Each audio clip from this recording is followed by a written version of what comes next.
Aquí estamos sentados dos de los bloques, dos de los polos de poder más importantes de ese mundo multipolar y pluricéntrico que hoy no solo necesita la humanidad, sino que es indispensable. La CELAC es la concreción, casi 200 años después, del proyecto visionario del libertador Simón Bolívar. Efectivamente, hace 200 años, el libertador convocaba al Congreso Anfictiónico de Panamá y lo hacía no solo por un sólido y cohesionado convencimiento de la necesidad de un proyecto unionista en nuestra América, sino como reacción también a las amenazas de invasión y de restauración de las monarquías europeas agrupadas en aquel entonces en la Santa Alianza. En el siglo XXI, la relación entre ambas regiones debería ser absolutamente distinta a aquella del siglo XIX. Nuestros vínculos deben fundamentarse en el respeto mutuo y la cooperación necesaria. Sin embargo, hemos de decirlo, persisten algunas reminiscencias coloniales e intentos de tutelaje que rechazamos contundentemente. Los principios elementales del derecho internacional público y de la Carta de las Naciones Unidas deben ser respetados y cumplidos en este nuevo tipo de relaciones que estamos construyendo. El gobierno venezolano defenderá su soberanía, así como la de todos los pueblos de la CELAC ante cualquier circunstancia. Destiérrese, por el bien de todos los pueblos de nuestra América y de Europa, cualquier vestigio arrogante de coloniaje, tutelaje o anacrónico imperialismo. No son épocas de la Santa Alianza, son tiempos para la construcción de una sincera y socialmente útil alianza birregional que se fundamente en el respeto mutuo, en el humanismo, una alianza para la paz, la cooperación constructiva y recíproca, las inversiones sanas y los intercambios soberanos de experiencias y conocimientos.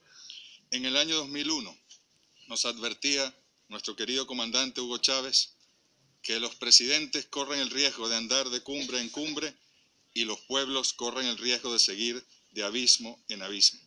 Las circunstancias nos exigen hoy ser creativos, audaces y hacer de estas cumbres instrumentos de impacto en la vida de nuestros ciudadanos, para poder construir, como nos decía también el libertador Simón Bolívar, aquellos sistemas de gobierno que le brinden a nuestros pueblos la mayor suma de estabilidad política, la mayor suma de seguridad social y la mayor suma de felicidad posible. Y hablando de felicidad, que es una categoría que nosotros reivindicamos y a la cual aspiramos, que se fundamenta en el acceso universal a los aspectos esenciales para una vida digna, la educación, la alimentación, la salud, el empleo productivo, la vivienda, la cultura, el conocimiento científico, la democracia política, la democracia económica, la democracia social, expresamos la preocupación del presidente Nicolás Maduro por el paulatino e innegable desmontaje del estado del bienestar que se fue consolidando en Europa en el siglo pasado. A través del estado del bienestar se fueron forjando poderosos sistemas de protección social y garantía de los accesos fundamentales de los pueblos europeos. Les sugerimos con mucha humildad a los gobiernos europeos que estudien y extraigan las lecciones necesarias de las luchas de los pueblos latinoamericanos, esas luchas que dimos en las últimas décadas del siglo XX y principios del siglo XXI para contener las políticas neoliberales que en nombre del libre mercado arrojaban a diario a millones de ciudadanos a la miseria, el hambre y la muerte. El neoliberalismo salvaje, tal como lo calificó su santidad Juan Pablo II. A partir de las victorias populares, democráticas contra el neoliberalismo, han ido surgiendo en nuestra América diversos modelos incluyentes de justa distribución de la riqueza, de rescate de nuestra soberanía y recursos naturales, de constitución de estados fuertes capaces de proteger efectivamente a las poblaciones más vulnerables, con resultados y logros notables en esta lucha contra la pobreza y el hambre, la defensa integral de los derechos humanos y la generación de inclusión, reconocidos estos logros, por cierto, por varios organismos internacionales del sistema de las Naciones Unidas. Queremos compartir con Europa estas experiencias exitosas, no para exportar modelos, sino para que conozcan nuestro proceso histórico y para que afinen los objetivos sociales y hagan propias sus evaluaciones sobre estos procesos. Como saben, tanto la CELAC, la UNASUR, el ALBA, el Movimiento de Países No Alineados, el G77 más China, los países del Caribe, todos al unísono condenaron la orden ejecutiva que firmó el presidente Barack Obama, declarando de manera absurda a Venezuela como amenaza inusual y extraordinaria para la seguridad de su pueblo, de los Estados Unidos.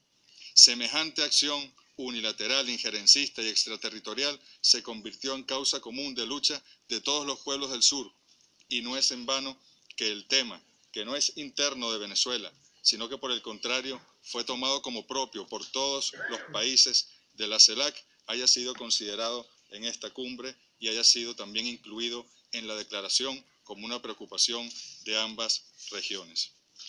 Otro desafío que debemos enfrentar es el de la dictadura de los medios de comunicación y de sus dueños. Los medios deben convertirse en eso, en mediadores entre la realidad y la verdad, entre la realidad y los pueblos. No pueden ser los medios constructores de falsas realidades, instrumentos arbitrarios y oscurantistas de desprestigio, ocultadores de la verdad, adormecedores de pueblos y defensores de guerras, defensores de sistemas de dominación. En este sentido, la campaña mediática internacional contra Venezuela no tiene parangón.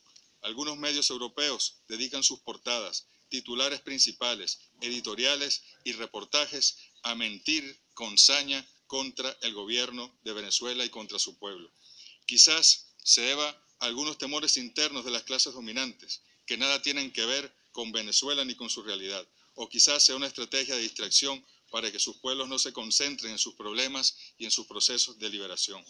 Rechazamos con respeto que las altas autoridades de las más importantes instancias de la Unión Europea, como el Consejo, la Comisión y el Parlamento Europeo, en forma reiterada desde febrero de 2014, se han hecho eco del desproporcionado ataque internacional en contra de Venezuela, asumiendo una actitud que convalida las matrices de opinión armadas y malintencionadas en relación al Estado venezolano y a la inmensa mayoría de nuestro pueblo. En todo caso, son campañas irrespetuosas que queremos denunciar en este foro. Saludamos el proceso de reanudación de las relaciones diplomáticas, de respeto e igualdad entre el gobierno de Cuba y el gobierno de Estados Unidos en el marco de la Convención de Viena. Es un paso importante, pero por supuesto aspiramos el levantamiento del bloqueo financiero integral por completo hacia Cuba, hacia ese digno pueblo que ha soportado décadas de bloqueo. Instamos también al Reino Unido a sentarse con la República Argentina y a resolver los problemas territoriales de vestigios colonialistas que aún persisten en nuestro territorio. Rechazamos las amenazas financieras contra el gobierno, el Estado y el pueblo de Argentina. El tema de los fondos buitres no tiene cómo calificarse. Los temas de las migraciones constituyen una gran preocupación. Se violan derechos humanos diariamente. Debemos subsanar las brechas del desarrollo y asumir con conciencia las responsabilidades históricas y presentes con respecto a las causas que generan esos éxodos desesperados hacia el norte. A mediados del siglo XX, ante las guerras europeas y la miseria en la que dejaron a sus pueblos en América Latina y el Caribe, recibimos con los brazos abiertos a millones de europeos que hoy son parte constitutiva de nuestras sociedades. Queridos jefes de gobierno y delegación, son tiempos para la construcción pacífica de un mundo multipolar, para la creación colectiva. El sistema económico que se nos ha impuesto ha puesto a la humanidad al borde de su autoextinción y amenaza a toda nuestra madre tierra. Son tiempos de coraje y determinación, no de vacilaciones, por presiones de los grandes concentradores de poder y contaminadores del planeta. Las responsabilidades compartidas pero diferenciadas son esenciales para enfrentar los retos del cambio climático. No permitamos, por favor, que nuestros hijos o nietos tengan que enfrentarse los unos a los otros por un plato de comida, por un poco de combustible, por agua potable y quién sabe si por un poco de oxígeno. Demos una lección de humanidad, de humanismo en París y démosle a nuestros pueblos la oportunidad de seguir existiendo.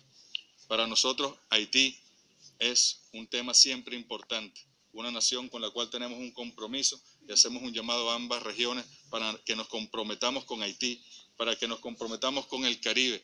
La iniciativa de Petrocaribe es una gran iniciativa de El ALBA y de Venezuela, pero necesitamos mucho más apoyo para subsanar los problemas de desigualdad. Insistimos, son tiempos de construcción colectiva, con respeto entre nosotros. El tema del terrorismo también lo hemos tocado. Tenemos que estar muy pendientes de otras modalidades de terrorismo, como el terrorismo cibernético, el terrorismo que amenaza la seguridad de nuestros pueblos por todas las vías. Sobre los grupos que han surgido en Medio Oriente, en el norte de África, analicemos las causas de su surgimiento. ¿Qué ha ocurrido desde el año 2001-2003 para que esos grupos existan? ¿Qué intervenciones internacionales ocurrieron allí? ¿Quién ha generado el caos? Seamos responsables y afrontemos de manera decidida, pero con claridad, todos los procesos en contra de